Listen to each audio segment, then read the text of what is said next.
Riwayat hidup Alfred Adler. Alfred Adler lahir di Rudolfsheim, Wina pada tahun 1870. Alfred terlahir dengan kondisi fisik yang lemah. Sewaktu kecil Alfred sering sakit-sakitan sehingga dia baru saja bisa berjalan pada usia 4 tahun. Ketika berumur 5 tahun dia nyaris tewas akibat pneumonia. Keadaan inilah yang menjadi motivasi utama Adler untuk menjadi seorang dokter. Dia menyelesaikan studinya dalam lapangan kedokteran pada Universitas Wina pada tahun 1895. Dari praktik umum kedokteran, Adler selanjutnya beralih pada psikiatri, dan pada tahun 1907 dia bergabung dengan kelompok diskusi Freud. Kepribadian. Definisi 1. Pencarian dan perjuangan untuk mencapai superioritas. 2. Kesadaran sebagai pusat kepribadian. Manusia adalah makhluk individual. Manusia adalah makhluk yang sadar akan kekurangan dan tujuan yang ingin dicapainya. Manusia disadari oleh motif-motif utamanya, yaitu dorongan-dorongan sosial. Dimensi teori kepribadian, struktur kepribadian, perubahan dan tingkah laku, proses psikopatologi, pertumbuhan dan perkembangan, isi-isinya. 1. Struktur, perasaan rendah diri dan kompensasi. 2. Tujuan yang semu. 3. Berjuang untuk menjadi superior. 4. Sosial. 5. Gaya hidup. Dan yang keenam adalah aku yang kreatif. Proses 1. Perasaan rendah diri dan kompensasi. Inferiority feeling and compensation. Semua individu memiliki kekurangan atau kelemahan, dan hal itu seringkali memicu perasaan rendah diri. Untuk menutupi kekurangan tersebut, individu berusaha untuk mengkompensasi dalam bidang yang lain.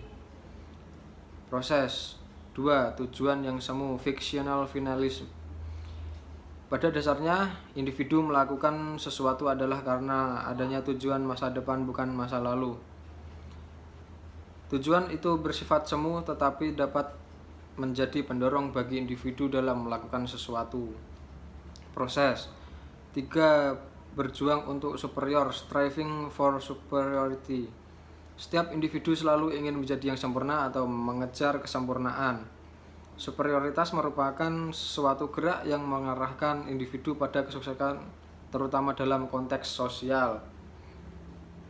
Proses 4. Minat sosial, social interest. Minat sosial mencakup kerjasama, relasi interpersonal dan sosial, identifikasi kelompok, serta empati. Individu dikatakan sehat apabila termotivasi oleh perasaan inferiority yang normal disertai dengan minat sosial yang tinggi. Proses 5. Gaya hidup, style of life, merupakan cara yang unik dari setiap individu yang berjuang untuk mencapai tujuan. Setiap individu memiliki gaya hidup, tapi tidak ada dua orang yang mengembangkan gaya hidup yang sama. Proses 6. Aku yang kreatif, creative self. Individu menciptakan kepribadiannya sendiri dengan mengkonstruksi sifat-sifat aslinya dengan pengalaman yang diperoleh. Individu memiliki kekuatan untuk bebas menciptakan gaya hidupnya sendiri-sendiri. Kemudian ada pertumbuhan dan perkembangan. Kepribadian seorang individu mulai terbentuk dan cenderung menetap sejak usia 5-6 tahun. 3. Pengaruh masa kanak-kanak yang menetap dalam suatu gaya hidup yang salah. A. Perasaan rendah diri. B. Pemanjaan. C. Dan pengabdian. Adler mengembangkan teori urutan lahir didasarkan pada keyakinan bahwa keturunan, lingkungan, dan kreativitas lingkungan bergabung membentuk kepribadian. Pertumbuhan dan perkembangan selanjutnya, perbedaan sifat anak sesuai dengan urutan kelahiran. Yang pertama yaitu ada anak pertama, menjaga, melindungi, pengatur yang baik, kecemasan tinggi, dan pengkritik. Yang anak kedua, motivasinya tinggi, suka bersaing, dapat bekerja sama, serta pemberontak dan mudah putus asa. Setelah itu ada anak bungsu, ambisius, realistis, manja, tergantung pada orang lain. Dan anak tunggal, dewasa secara sosial, manja, ingin selalu menjadi pusat perhatian, perasaan kerjasama rendah, dan takut bersaing. Psikopatologi. Psikopatologi merupakan akibat dari kurangnya keberanian, perasaan inferior yang berlebihan, dan minat sosial yang kurang berkembang. Akibatnya neurosis, narkoba, kenakalan remaja, tindak kriminal, bunuh diri, dan prostitusi. Psikopatologi selanjutnya, gangguan tersebut ditandai dengan memasang tujuan hidup yang terlalu tinggi, hidup di dunianya sendiri, gaya hidup yang kaku dan dogmatis, tidak berkembangnya social interest secara maksimal. Tujuan utama psikoterapi untuk meningkatkan keberanian, mengurangi perasaan inferior, dan mendorong berkembangnya minat sosial. Perubahan tingkah laku. Individu dapat berubah karena adanya dorongan untuk mencapai tujuan atau superiority. Contohnya,